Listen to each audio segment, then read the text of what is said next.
नमस्कार दोस्तों, आप सभी का आपके ही चैनल कुछ खास पल अपनों के साथ में स्वागत है।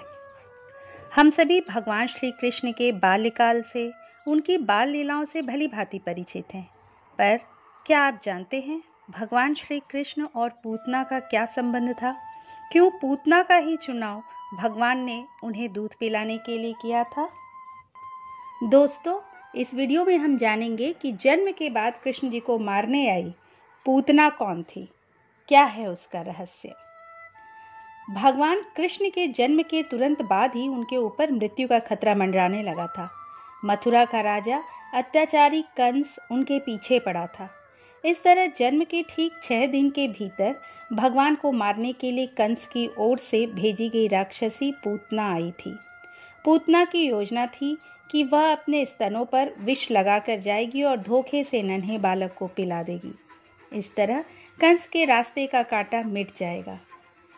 लेकिन अपनी इसी योजना के चलते पूतना मारी गई। नवजात शिशु भगवान ने दूध पीने के बहाने उनके प्राण पी लिए और पूतना मारी गई। पूतना भले ही राक्षसी थी, लेकिन दूध पिलाने के कारण उसे श्री कृष्ण की माता का दर्जा प्राप्त है। ब्रज के क्षेत्र में आज भी पूतना एक रक्षिका की तरह पूजी जाती है, जो कि छोटे छोटे बच्चों को ऊपरी हवा, तंत्र मंत्र और बुरे सपने और रात में चौंक कर उठने और अचानक जाग जाने की समस्याओं का निदान करती हैं। गोकुल में स्थित पूतना वध मंदिर में लोग अपने नवजातों को लेकर माथा टेकने जाते हैं। पूतना असल में कौन थी? पुराणों में भी इसका रहस्य बताया गया है। पूतना के जन्म का रहस्य भगवान विष्णु के वामन अवतार से जुड़ा हुआ है। पूतना पिछले जन्म में राजा बलि की पुत्री थी, जो एक राजकन्या थी। पिछले जन्म में पूतना का नाम रत्नबाला था। एक दिन राजा बलि के यहाँ वामन भगवान पधारे। भगवान वामन की सुंदर और मनमोहक छवि देखकर रत्नबाला के मन में ममता जाग गई।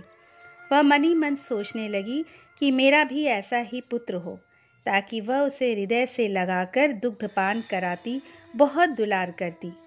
भगवान ने उसकी मन की इच्छा को जान लिया और तथास्तु कहा।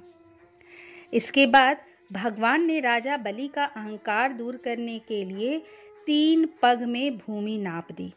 राजा समझ गए और अपनी गलती का उन्हें एहसास हो गया। राजा ने वामन देव से क्षमा मांगी, लेकिन इस घटना को रत्नबाला ने देखा तो उसे ये छल लगा। उसे प्रतीत हुआ कि उसके पिता का घोर अपमान हुआ है।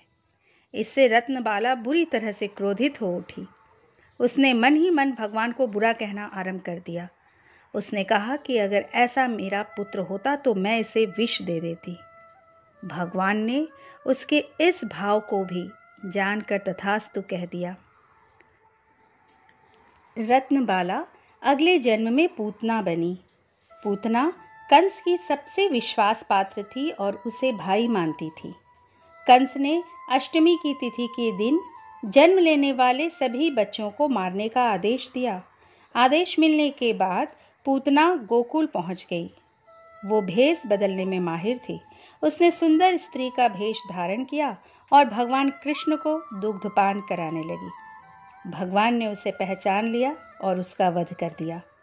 इस प्रकार से भगवान के हाथों पूतना का वध हुआ और वह जन्म मरण के बंधन से मुक्त हो गई।